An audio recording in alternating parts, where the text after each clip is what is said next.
Hi, my name is Trevonse McCray, and this is my take on the evolution of African American directors. First African Americans to own their own film company was Emmett Scott, followed by the Johnson brothers, George and Noble. Emmett Scott's first film would have been Lincoln's Dream, but was renamed to Birth of a Race before many rewrites and changing the entire story altogether after bad negotiations and compromising with white financing. George and Noble Johnson formed their company with the sole purpose of creating films from a black point of view. Between 1916 and 1922, the company averaged one film per year, producing, directing, and distributing their films to primarily black audiences. Their movies reflected the stories of heroes from the black middle class to give other blacks who have dreams of living the American dream hope. Oscar Micheaux is one of the few black American film directors who was free of any white influence. Micheaux wanted to show the cruel ironies of black experience and speak more on black injustices. Oscar Micheaux's first film was a novel he wrote himself called The Homesteader.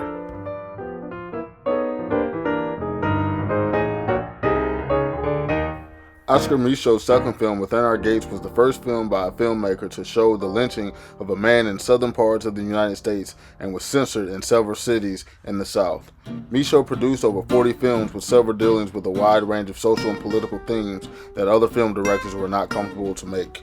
By the late 1920s, other black producers, along with Micheaux, were in competition with movies that Hollywood were beginning to accept with more black actors and more black themes. Spencer Williams, he created one of the great rare movies about religion in 1941, The Blood of Jesus. The Blood of Jesus is actually considered to be one of the most successful race films ever made. Williams' film Go Down Death was more successful than the last two, which were considered to be flops. It was considered to be on the same level as The Blood of Jesus. In 1950, Williams moved to Oklahoma where he teamed up with Amos and they created Amos and Andy Show. And they also founded the American Business and Industrial College. Gordon Parks got his start in Hollywood production as a consultant in the 1950s. In 1969, he filmed his semi-autobiography novel, The Learning Tree, and became Hollywood's first major African-American director. Parks even wrote the screenplay and did the music for the film. In 1971, Gordon Parks directed Shaft. Gordon Parks' Shaft film was labeled as a black exploitation genre, which is a genre that paints the picture of lower blacks being involved with drugs, violence, and women being exploited.